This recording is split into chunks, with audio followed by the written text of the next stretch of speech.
Hey everyone, I know you might be tired of hearing in my previous video, but in my recent upload, I discussed how we can effectively use the keyframes. I mentioned that the keyframes can be more efficient than the spline for moving animations around. However, that's not to downplay the spline. When it comes to creating smooth and interesting animation, the spline tool is crucial. In this video, we are going to take a look at some simple animation and compare them, highlighting the difference using the spline mix. With that being said, let's dive into this video and explore them together. If you are watching this video, you probably want to know one or two things about using the spline. Even if you know a little about using the spline, you might actually get one or two tips from this video. So stick around and let's get to it. So before we start, let's talk about what the spline actually does. So with the spline, you can easily create an ease out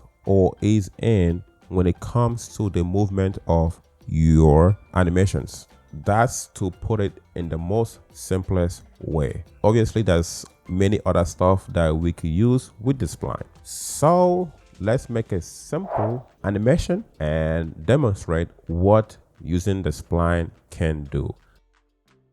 What I'm going to do here is I'm just going to create a simple text moving from the left hand side to the center. So let's go to the Fusion page and create that. You could use a spline in the Fusion page. All right. Although you could also use ease in, ease out on the edit page, which is much more simpler, but you have less creativity with it. Let's bring down the text node. All right.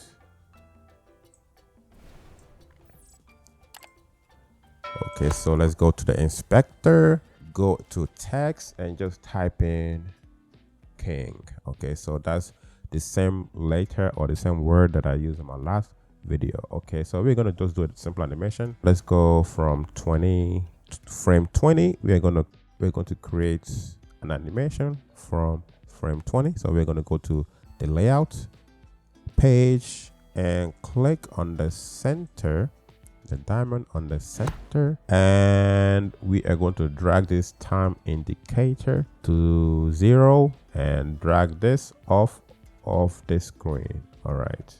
Okay, so if I play this, boom, that's a simple animation, just moving from left to right. Okay, but if you watch the movement, it's blend and it's very linear. This is where the spline tool comes to play. Let's say we wanted to ease in at the end of the animation. Okay, we want it to ease right in. We don't want it to just be linear and just stop abruptly. So this is where, again, spline comes to play. So we could do that by heading to the spline tool. The spline tool is going to be down here, and you have to select the node that you want to use the spline on. That was a test node that I have there. So I'm going to click this test. And as always, you want to click this icon right here to expand your animations so you could see all your animations at once.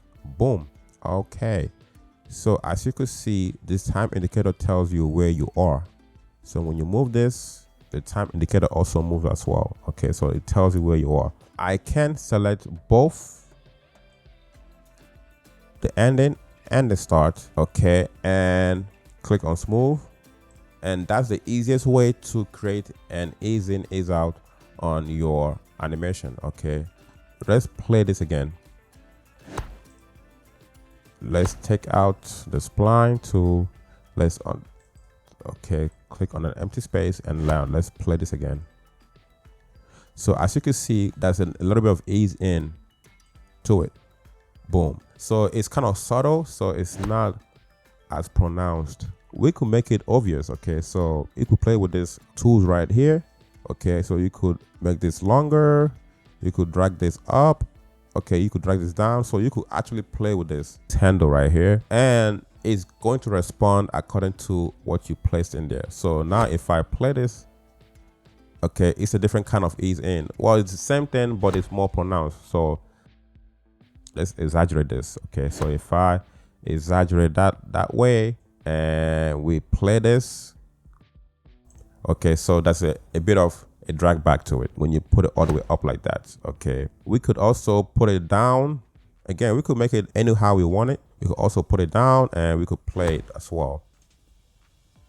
Boom. Okay, so you see how fast that came in. Okay, so that's what happens when you pull it down. But if you're not comfortable using that tool, you could also press T on your keyboard to bring out the ease in, ease out numbers. Okay, so you could actually use numbers over here, and you could increase the ease in and you could increase the ease out. Okay, the more numbers that you put in there, the difference it will make. Okay, so you could play with the numbers, okay, and you could play with the handles that you have there.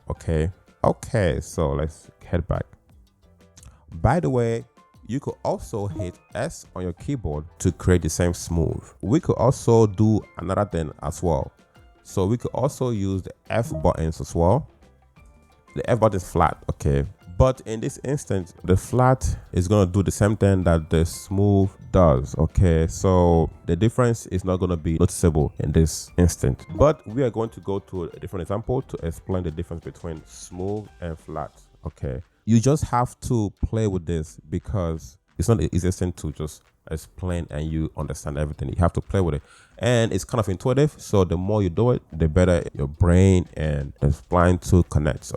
Okay, so let's go to another example. It's important to know when to use flat and when to use smooth, because you are going to run into some problems if you don't know the difference. So let's check out this simple animation that I just created. So as you can see, okay, so there's a weight when it hits the top and there's a weight when it hits the bottom. Let me use an analogy, okay, to explain what's going on between flat and smooth. For example, let's say you're driving a car 50 miles per hour. From point A to point B, you drove it 50 miles per hour. Okay, that's linear. Boom.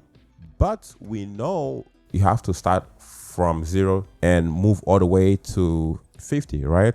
So from the start, you're going to ease out. Okay, you're not going to just hit 50 at once, right? So let me explain flat, which is the F. All right, so with flat, what you're doing is you're going to ease out from 0 and you hit 50 at some point.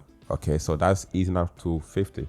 Once you hit 50, now you're going to move flat at 50, okay, for a while until you're about to stop. Then you ease into the stop. Then you start to decelerate. Okay, you're not going to just stop abruptly, you just decelerate to the stop.